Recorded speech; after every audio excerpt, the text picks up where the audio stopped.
Now, on News Talk 105.9 WMAL. O'Connor and Company. All fired up and raring to take you right up to 9 o'clock when we hand it off to Chris Plant. I know he's fired up. I just saw him doing the Vivek Ramaswamy burpees in his office. Hitting the tennis ball against the wall. He is ready to go. Coming up in 30 minutes, Susan Ferrechio, who has forgotten more about Capitol Hill politics than most of us will ever know. She covers the Hill, decades-long reporter here, now with the Washington Times. She'll give us what she thinks is about to happen with this impeachment inquiry process announced yesterday by Speaker of the House Kevin McCarthy. That's coming up in 30 minutes. I'm Larry O'Connor. You're Julie Kunlock, aren't you? I am. By the way, thank you. I've hardly ever been to Europe. I think once.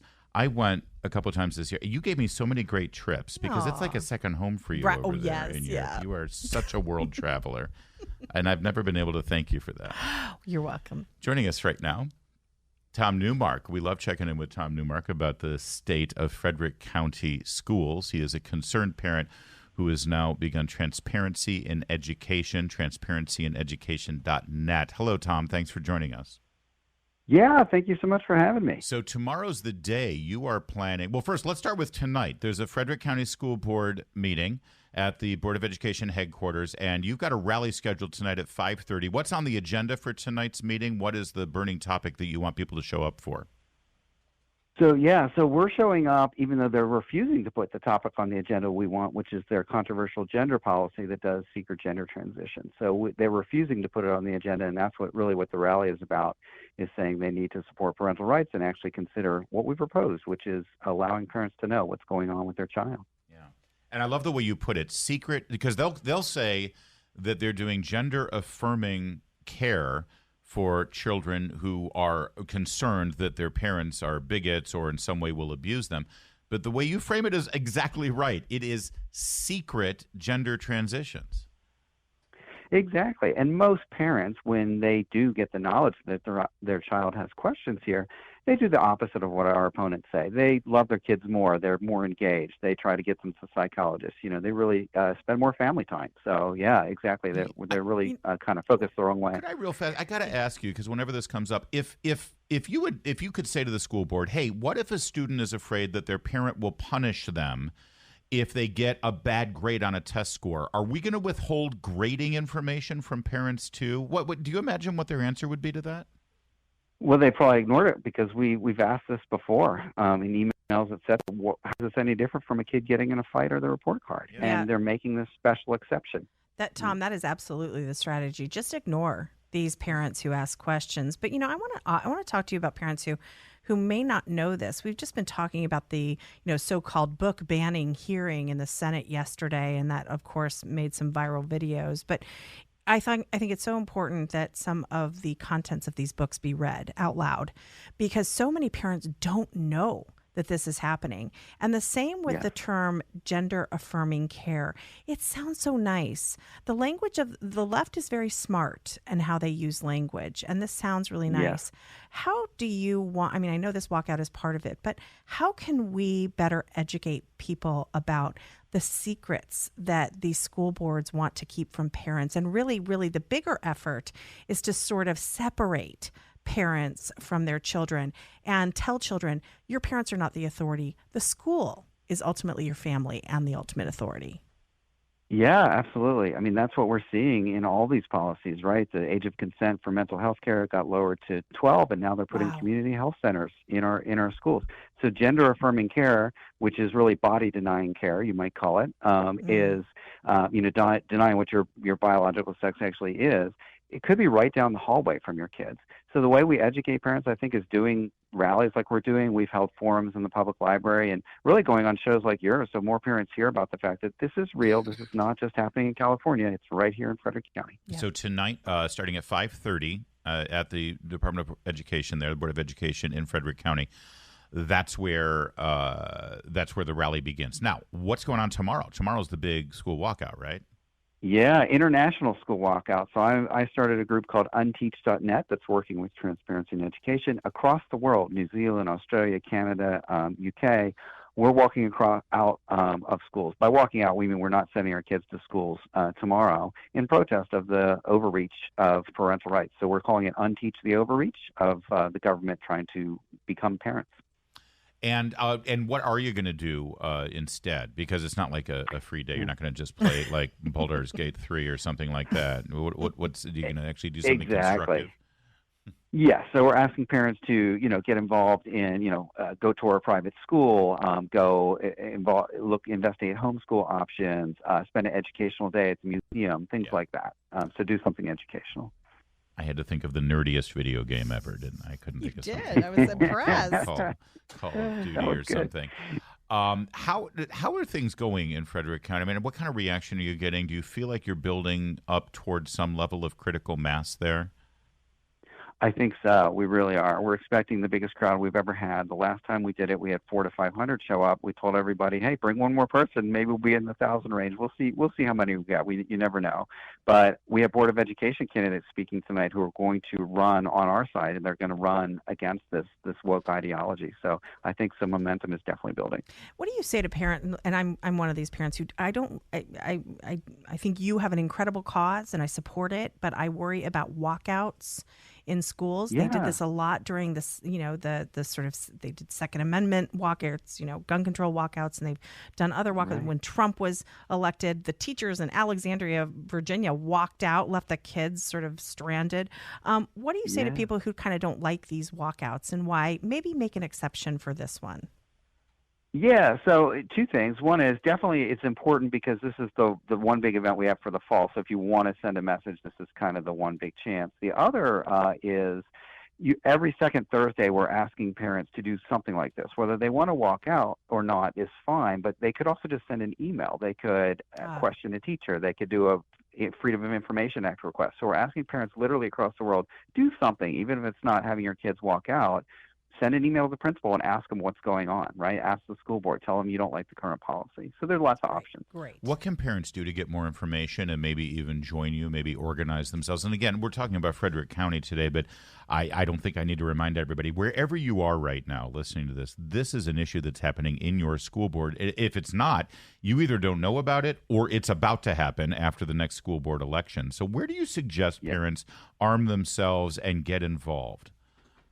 Yeah, absolutely. Locally here, transparencyineducation.net has tons of information about gender dysphoria. We've done lots of forums. And then if you want to be in the international effort, unteach.net is the place to go to learn about the upcoming events you can participate in. Did you say unteach.net? Unteach.net, yep, is the name of the website. All right, well, listen, I hope you have a great turnout tonight. That's, again, at Frederick County at the County School Board of Education headquarters, 5:30 to 7 p.m. The bigger the turnout, the bigger the coverage, the bigger attention, the brighter the spotlight, and the sure we can be that we'll actually get that transparency we're looking for. Tom, give us let us know what happens. We'll be watching. Will do. Thank you so much. It is 8:15 now, WMAL traffic. WMAL. Making sense of the news. Live from the Home Paramount Pest Control Studios. Home Paramount, the leader in pest control since 1939. Traffic and weather brought to you by Hadid Carpet Cleaning. Miss anything? Don't worry, we've got you covered. Get today's breaking news on the Vince Colonnese Show, weekdays 3 to 6, right here on WMAL. Things are getting spicy in Virginia politics, with the story of Susanna Gibson, the Democrat nurse who was running for an open seat down in the suburbs of Richmond. It's been revealed now that she, in her free time, does some pretty spicy stuff on the internet with her husband and with other people's husbands. If they pay. She's a porn star. She is a private porn star on demand, I guess, is the way to put it. Did I say it was an open seat? Well, it is. I can tell you for sure it's a swing district. Here's the problem. I tried to do I swear I did a media hit yesterday about this story, and people were asking me questions, and I was giving. You're not even trying. I wasn't trying. But I know. Everything is a double entendre on this thing. Every single thing. Well, she's provided us so much information. Here is, and more than that. So here is Susanna. Vivid information. Here's Susanna Gibson. Some of the video in question. Y'all are crazy. Some of you are sweet. Some of y'all are crazy. Yeah, y'all are crazy. This has been a hard show. I met my You have no idea. husband. He is an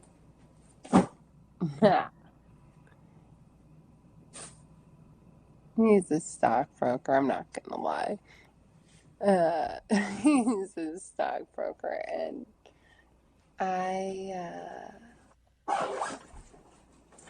he. I'm dying to know what that was. What committee do you think she'll sit on? I'm pretty sure anyone's. Here's a little bit more. Yay. You wanna?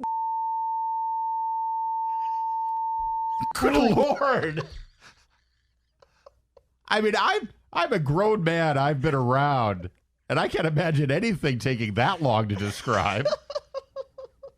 Maybe I'm not doing it right. All right. So here's the update on this now. She's still in the race. She has not dropped out in shame. Defiant, emboldened. We joked yesterday that this would be a fundraising thing for her. She'd get all her money from, the San Fernando Valley in California or some offshore island where she's going to be on tour with Danica Rome any second now. Yep. But this is the thing. She's now claiming the Republicans leaked this. She uploaded. Has she heard of the internet? She uploaded these things herself. Any one of her viewers, could have taken their phone out and recorded it. So, this idea of it being leaked and it was like private is so ridiculous, but she's going with this, and it's a way to turn it around. Well, she thinks it worked for Ralph Northam. Yes, it did. It worked for Ralph Northam. It was a Republican dirty trick. These terrible, they're a lot worse. Dude, you're the one in the hood. And I love that the media is now the problem is the leaked video, not that she actually participated in this behavior. It won't intimidate me, and it won't silence me. So brave. Oh, so she's not going to be silenced. That means we're going to hear more of this. You want to take care of me? You have no idea how much money it takes to take care of me. Oh, it is. She is a Democrat. Always asking for our money. Always a handout. Yeah. Well. Sorry. I didn't even try. Somewhere. I don't know if it's out. They've leaked this video. They've invaded my privacy. That this is not a leak.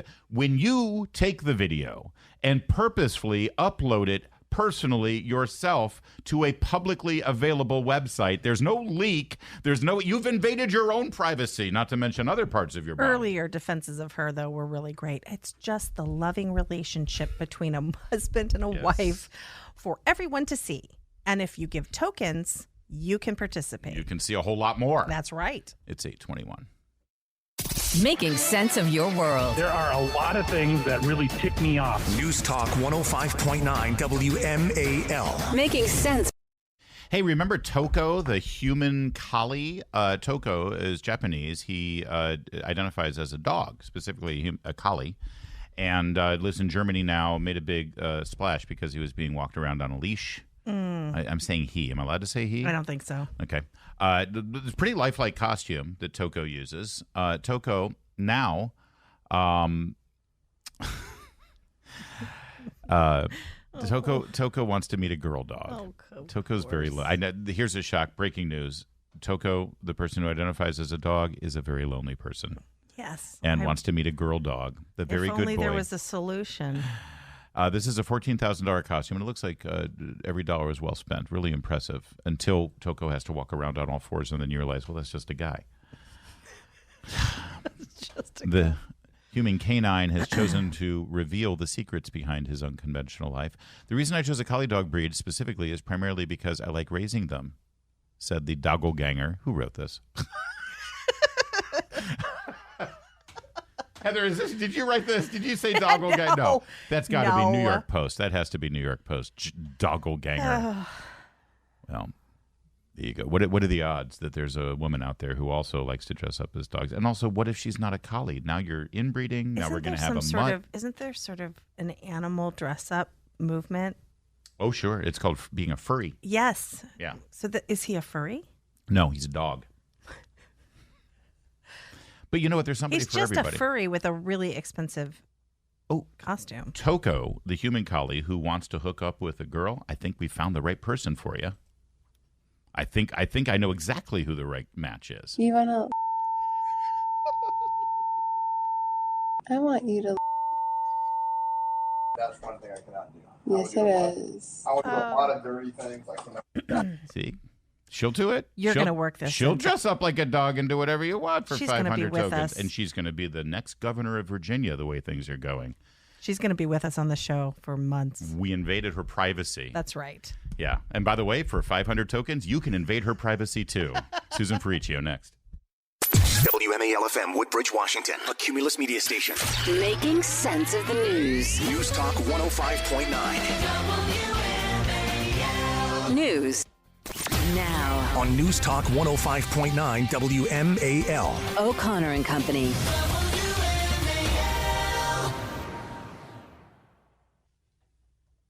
I am directing our House committee to open a formal impeachment inquiry into President Joe Biden. And with that, Speaker of the House Kevin McCarthy yesterday began what we can now refer to as the impeachment phase of the 118th United States Congress. The inquiry specifically empowers the three committees, Oversight, Judiciary, and Ways and Means, to begin the process of gathering evidence that could lead to a vote on articles of impeachment. Joining us right now is Susan Ferrechio of the Washington Times. She, of course, is the national politics correspondent there and knows her way around the halls of Capitol Hill. Well, here we go again, Susan. You've imagine that. Did you cover the Clinton impeachment? Yes, I did. So here we go. We've had, in the U.S. history, we had two impeachment proceedings that never made it out of committee, and now in your career, you're going to be embarking on your fourth. I know. And what does that really say about what's going on with our politics, that this back and forth impeachment situation, it seems like it will have no end. You know, it's just going to be Democrats may be back in power and maybe they'll try to impeach President Trump if he wins another term. Although I have to say, Susan, compared to the Clinton charges, I think the Clinton charges were viable. I'm a partisan, though, so whatever. I didn't think the charges against Trump were viable. But compared to Clinton and the two Trump impeachments, this one is your good old-fashioned bribery, treason, and high crimes and misdemeanors. I mean, this is exactly what the founders wanted the impeachment process to cover.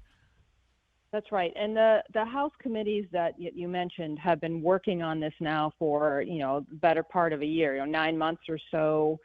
They've established that money was flowing into the Biden family accounts. They've established that President Biden's son was dealing with foreign nationals and establishing business relationships.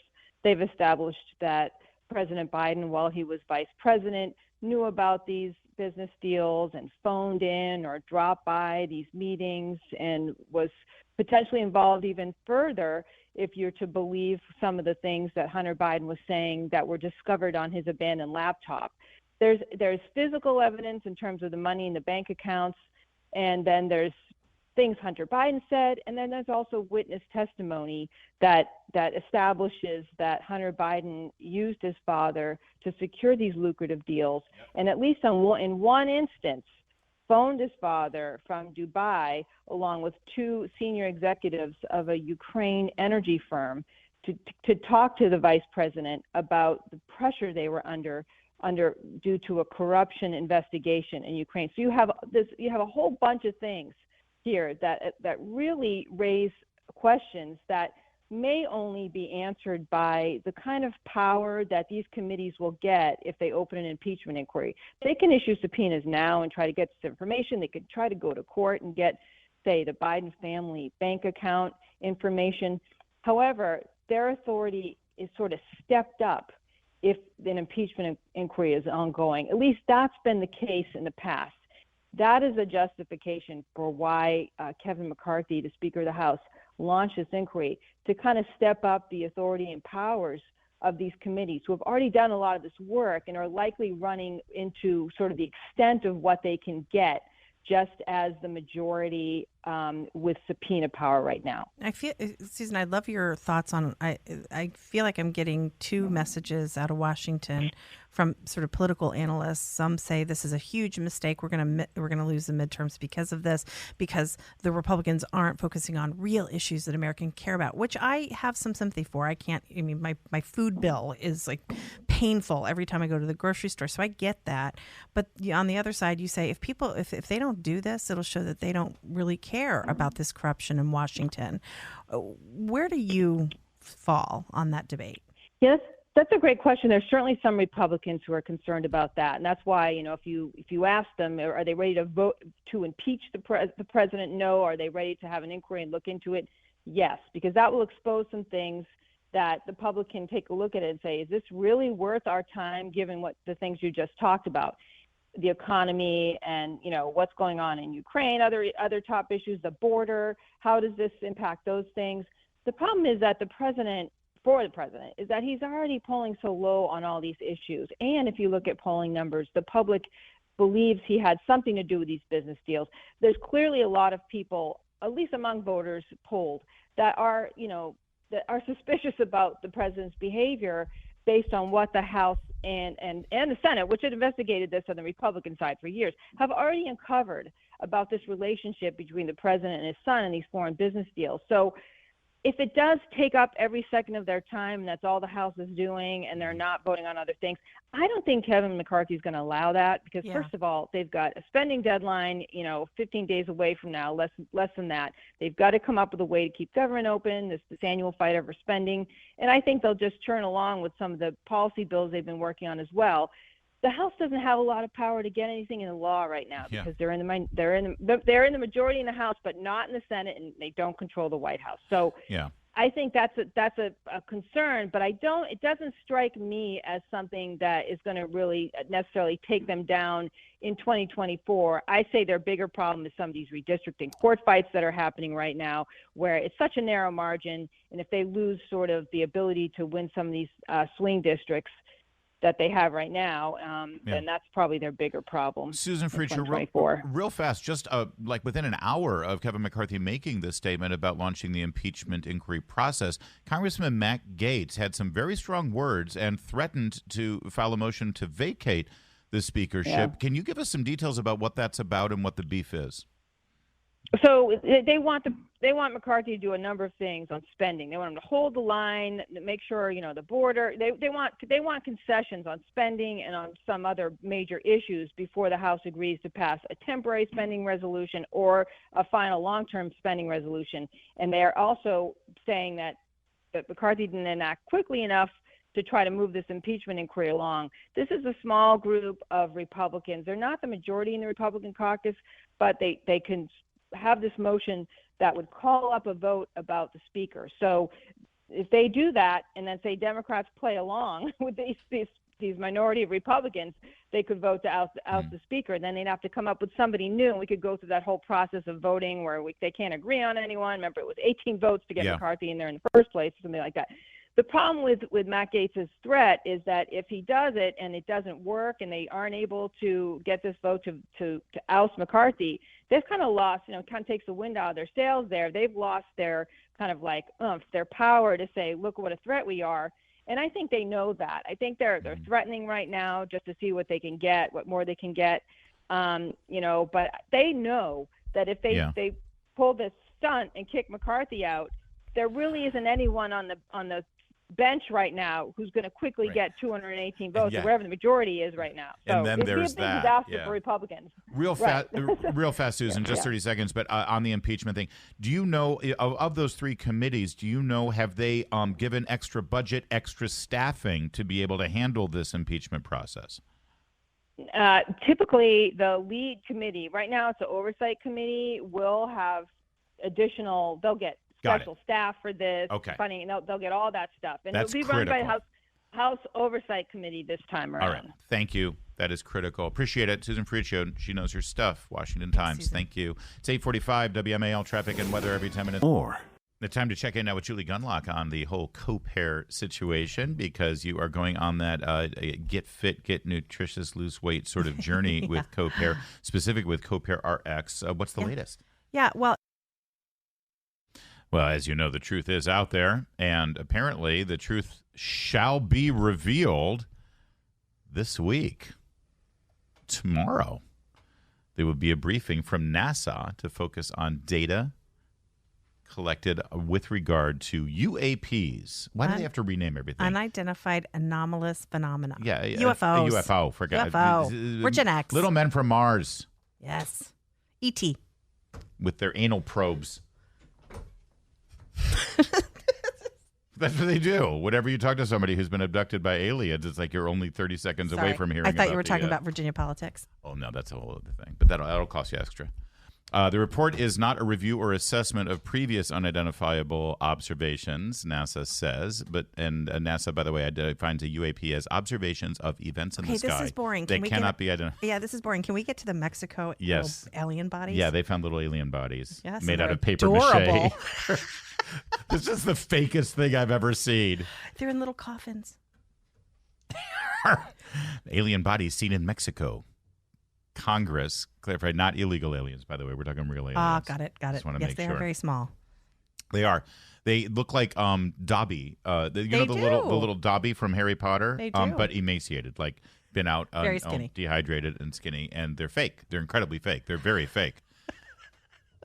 Have I mentioned they're not real? These are alien corpses shown to Congress as UFO expert forced to testify under oath. No, they're. That's a wrap there, Julie Gunlock. Have a good one. Thanks. It's fun. You know what else is fun? The Chris Plant Show every day, and it's coming up. What do you got on store? What's on Oh, the you know, plates? I was enjoying your Virginia Democrat pornster, and we were just talking about it here. And if politics doesn't work out, she's got a career in journalism on television. I don't think there's any doubt about that. Poppy Harlow, she could co-host with Poppy Harlow. Larry was just saying. She will bend over backwards to get the story. She will. She's, and her source. She's got a permanent source. Deep Throat. She's got. Okay. I know. Yeah, it's amazing. Yeah, but she's really. So she's going to be vice president. She's going to be on The View soon. I'm predicting. She'll be on The View.